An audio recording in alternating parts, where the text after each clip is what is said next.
This video is made possible by Practical Defense Systems, the best online security training at the lowest prices. You can start your security career today online at pdsclasses.com. Check them out.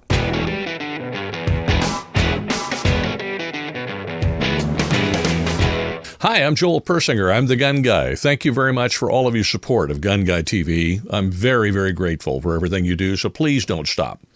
Listen, with all this stuff going on with ATF, I thought it would be good to have Dan O'Kelly on to explain to us what exactly is happening with ATF, with all the rule making, the issue with pistol braces, which I just read about today, the whole 80% lower rules and all those kind of things that are very convoluted and difficult to understand.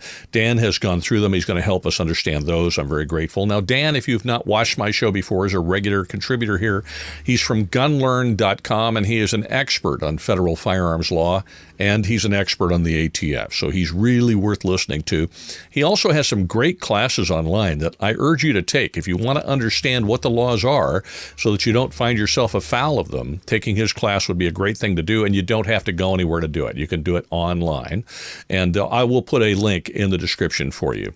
Now, this interview is going to be pretty long because Dan and I talked about a lot of things, and this is detailed stuff, so it won't all be available publicly only because it gets so long that people then won't watch it. So I'll trim it down to about 25 or 30 minutes publicly. The entire interview is available to you, though. If you'd like to watch it, you can do that by being part of the GunGuyTV crew, and that's on Patreon. So if you'd like to be part of our crew, then you can go to GunGuyTVcrew.com, or you can just go to the link in the description, join the crew. You'll find the entire interview there. All right, let's go talk with Dan. Dan, thank you very much for joining me on the show. I'm super grateful that you come along. You're the expert, and obviously I'm not. Can you give us an idea of what's going on with ATF and their whole rule that they're proposing and how that's going to affect us? They're redefining firearm frame or receiver. It would, simplify, not to mention that it would simplify the whole thing if they'd pick a word. Frame and receiver are completely synonymous, so pick one. I don't know why we need two, but since 1968, we've needed two words to cover that item. They're adding some verbiage in here that will make all 80% or even 50% or even 10% completed lowers, frames, receivers, blanks, whatever you want to call them. They'll all become firearms. In short, civilians will still be able to possess them, but anybody who makes one will still be able to make it, but it's anybody who sells it. It's just, I don't know where to start with this thing. For instance, anybody who has a homemade firearm, it's still legal to have one, but once they come into the possession of an FFL, a dealer, that dealer has to put a serial number on it to have it in his possession, put it in his books, and then to be able to resell it. And so in relation to that, ATF is announcing that there will be this new kind of license called a gunsmith/dealer, which will authorize people to mark homemade firearms with a serial number and this other couple of markings that they're required to have. They're not totally clear on what all the parameters of that are going to be, but it is clear enough that you're going to be able to get a license just to mark firearms for other people, if not for yourself. They start out in the explanation of this thing by saying that even though neither the upper nor the lower portion of a split or multi-piece receiver firearm alone falls within the precise wording of the regulatory definition, ATF has for many years interpreted the regulatory definition as a guide in determining which portion of the weapon is a firearm frame or receiver. And, they say this a couple of times in the preamble to this new law, that we admit that the existing definition doesn't cover all items that we've always considered a firearm frame or receiver. But then they have the gall at some point to say that because these definitions too narrowly limit the definition of a receiver with respect to most current firearms, this has led to erroneous district court decisions. In other words, they're saying that these 3 federal judges and the Attorney General, when Loretta Lynch was Attorney General under Obama, they were all wrong. That when they all came out and said, no, this definition doesn't apply to an AR lower, a Glock lower, an FAL upper, etc., they were all wrong. Although they've already admitted twice that the definition doesn't cover them. So you have to shake your head going into this thing. Anything they do that does not actually go back and change the statutory definition of what a firearm is, but instead through regulation simply makes a change and then wants to enforce it, is going to end up in court, isn't it? And at some point or another, it seems to me that it's going to get thrown out. Well, it is going to end up in court in a lot of cases, and some have been thrown out, which is why we're here talking about this, because in the Roe case, in the Robeson case, in the Jimenez case, the cases were thrown out because AR lowers don't satisfy the definition of a firearm. But yet ATF says those were erroneous decisions. Those judges were wrong. But yeah, ATF does have the ability to make laws. They have the ability to make these rules which have the force and effect of law. And the only procedure through which they can do that is by submitting one of these NPRMs, new proposed rulemaking. It goes in the Federal Register, and the public gets 90 days to comment on it. And then there are a few more administrative procedures they have to go through. They have to address the economic impact this has on the industry, if any. And at that point, when it does become official or ratified, it does have the force and effect of law. So ATF can actually make laws. 2 issues that I have with that. Number one, they always lean it heavily in their favor, such as in this one. They give themselves the latitude. Anytime there's a gray area, it says right in this NPRM, well, we get to decide which side of the gray area the issue falls on. So they give themselves controlling interest with no oversight. And our government's built on a checks and balances system. There should be something that oversees their decisions and has to agree with them.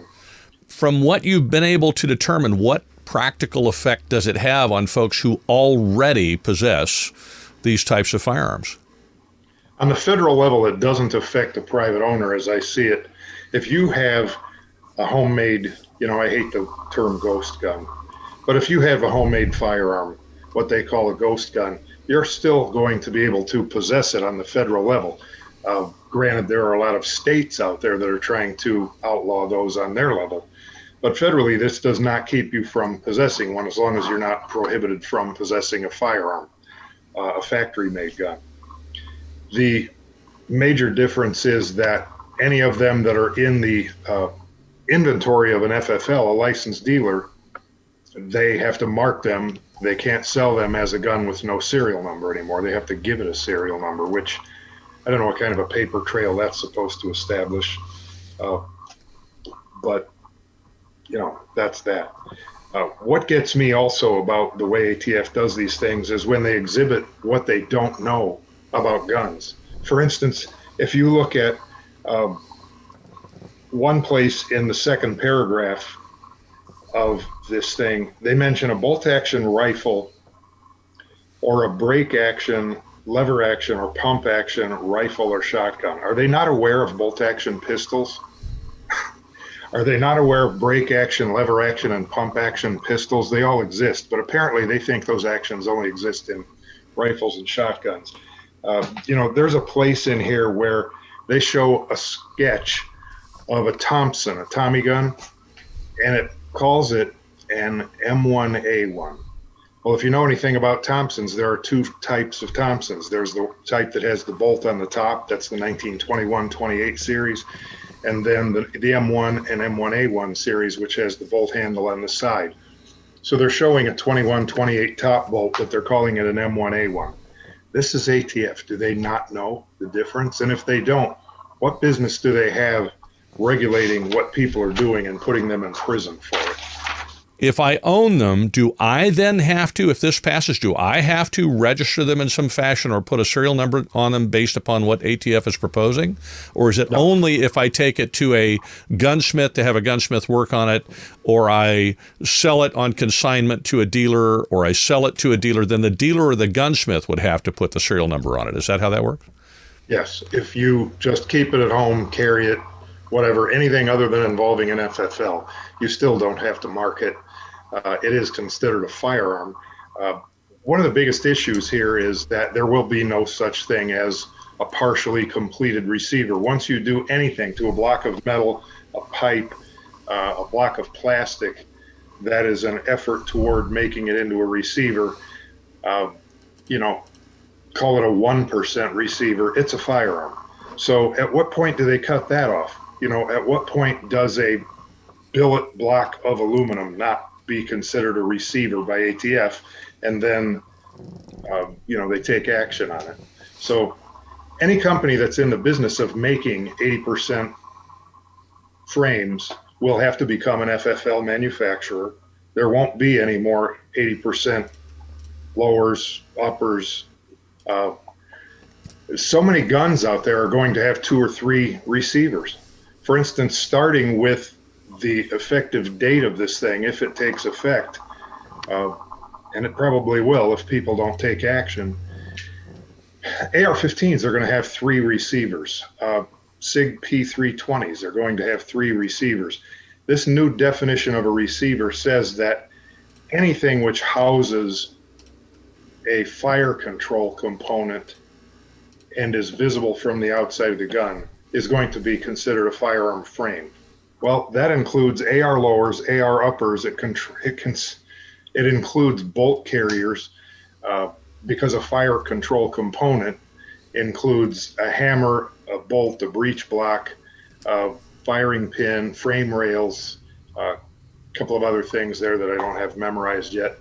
But, you know, a SIG P320, for instance, not only is the chassis going to still be a frame, but the slide will be a frame. All pistol slides will now be considered firearms by themselves.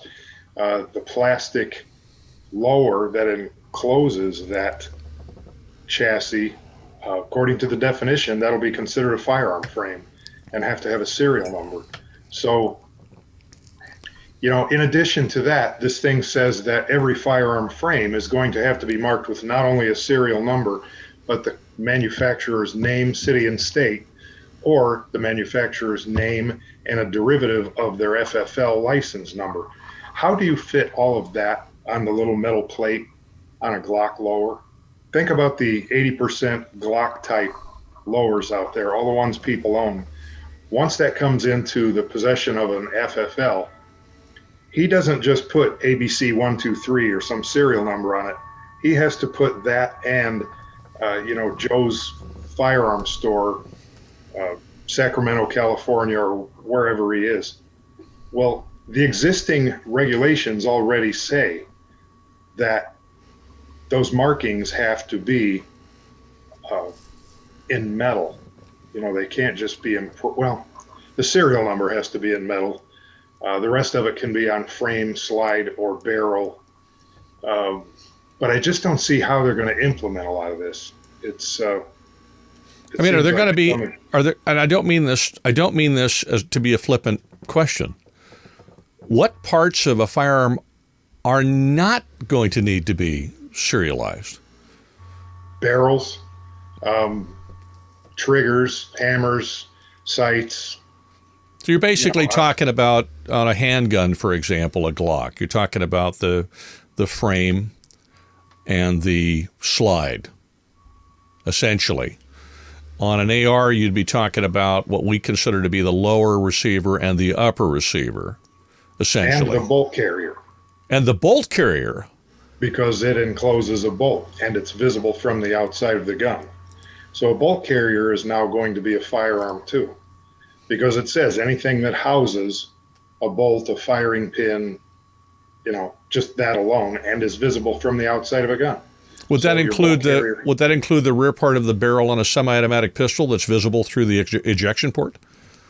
No, the barrel doesn't, because that rear part of the barrel that's visible is the chamber part of the barrel, but it doesn't enclose a fire control component, any of the parts listed. But all semi-automatic pistols will have two receivers, the slide and the lower.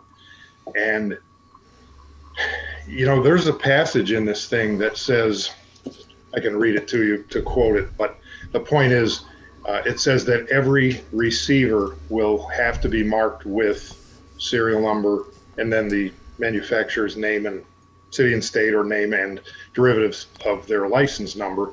And it says that that person can use the same number on each part. And I'm saying, well, that's a violation of existing laws. Existing laws have said since 1968 that a manufacturer cannot reuse a serial number. They can only use any given serial number one time. But even if they use different ones, a different serial number on the lower, the upper, and the bolt carrier, for instance, on an AR-15, and let's say you use consecutive serial numbers, A123, A124, A125, then you buy that AR-15. Later, you switch parts, you swap out uppers, you swap the bolt carrier, and now you resell it. Well, now it's A125, C127, and DXYZ5, or some other, you know, because they came from other manufacturers. You know, the possibilities here are endless. When you buy an AR-15 after this effective date, you're effectively buying 3 firearms. So when you fill out a 4473, the 4473 is going to have to list the receiver, the lower, the upper, which is a receiver, and the bolt carrier, which is a receiver, and you're, again, in effect, buying 3 guns. Even if they give a variance to the manufacturers and say, okay, Mr. Franklin Armory, you're building an AR-15, you only have to mark the lower as we used to do if you're selling it as a complete gun. Okay, fine. So I buy a complete lower from that company. Now I take it apart. I have an unmarked upper and an unmarked bolt carrier, which I can do things with, and they don't have numbers. Or are they going to give a variance where it says, if you as a manufacturer sell an upper or a bolt carrier as an individual component, then you have to mark it. But if you're selling it as a complete rifle, you only have to mark the lower. I mean, think of the possibilities.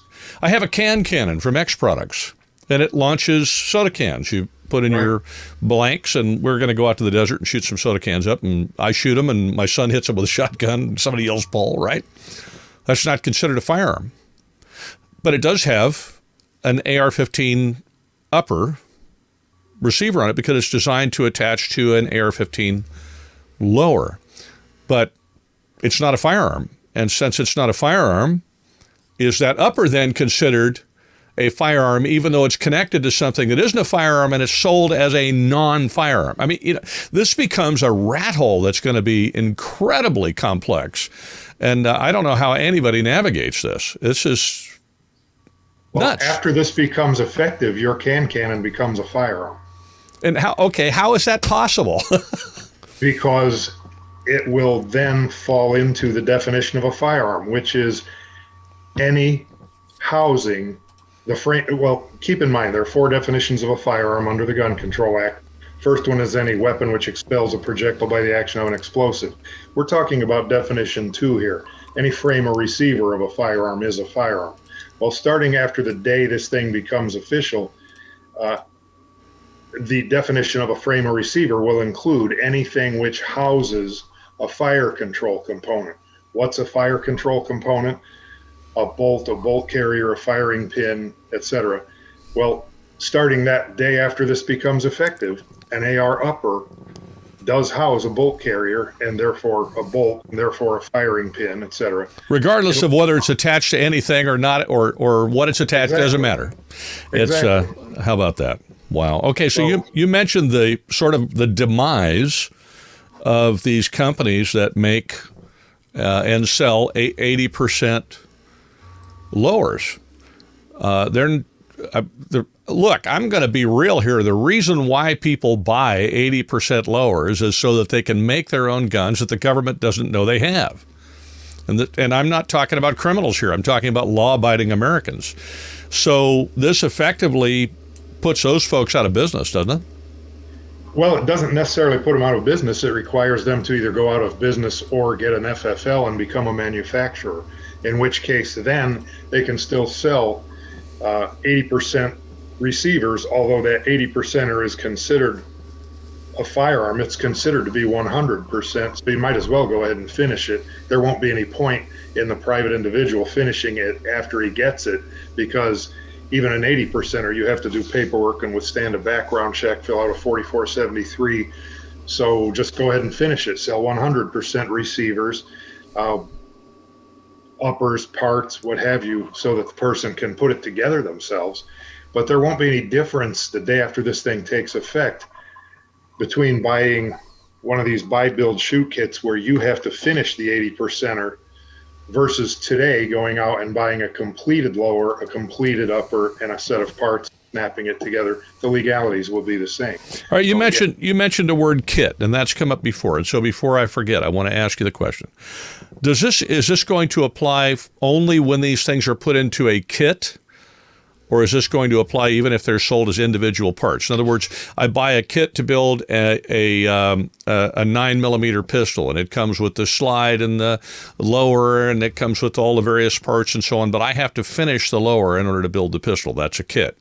As opposed to I just buy a lower, and then I finish it, and then I buy the other parts, and I piece this thing together. Does that make a difference, or does it apply across the board? Well, it's a very good point that you bring up, Joel, because there's a bolded subheading in this thing called weapons parts kits.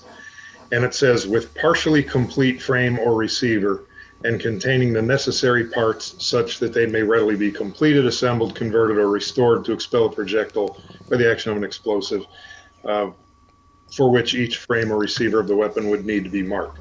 Well, it doesn't matter, again, if the frame or receiver is partial or completely finished, it's a firearm. And then again, it doesn't matter if there are parts included in this kit.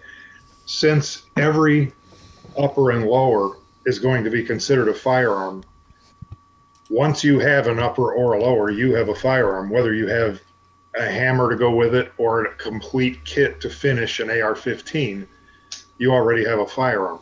So the fact that they talk about, well, when a receiver in any level of completion has a parts kit, that's a firearm. Well, it's a firearm without a parts kit too, so what's the difference? I don't get the point in even bringing that up here. That's part of why this is such a muddy situation to understand. At what point just in your mind, I mean, do they get to the point where California has gotten, where now they're wanting to have you do background checks for parts? You want to get a new trigger, you want to get a barrel, you want to you need to replace a spring in California, pretty much, with the whole precursor parts thing. They want you to do a background check for every little part of a gun. And what happens in California tends to either affect or infect the rest of the country. Do you see this as an incremental step toward requiring background checks for all of these things? Certainly, it goes to that whole, that saying that if you throw a frog in a pot of boiling water, he'll jump out. But if you put him in a pan of cold water and turn up the heat very gradually, he'll let himself cook to death. That's the way the gun rights have been chipped away for decades. Nobody minds a little bit here and a little bit there, and that's the problem. Next thing you know, it's not a little bit anymore. Now you've lost a big chunk of your rights. That's what's going on here. Sure, once a partially complete lower is now a receiver, and a partially complete upper is a receiver, then yeah, some idiot's going to come along and say, well, hey, we want to keep an eye on who has triggers and barrels and stocks and sights and whatever else. Gun control is not about guns, it's about control, and until they get complete control, they're not going to stop. Thank you again for watching the entire interview, the part that's here publicly. I really do appreciate that. If you'd like to see the entire interview, get the rest of it, you can find that on Crew. It's on Patreon as part of the GunGuyTV crew. So if you'd like to be a crew member, all you have to do is go to GunGuyTVcrew.com, or you can follow the link that's in the description. Once again, if you have not already taken Dan's classes, I urge you to do so. It will help you a ton. And you'll find a link to Dan's website and his classes also in the description of this video. Thank you again very much for all of your support. You have no idea how grateful I am for everything that you do to support GunGuyTV. Please don't stop. Have a great week. Wherever you go, whatever you do, stay safe.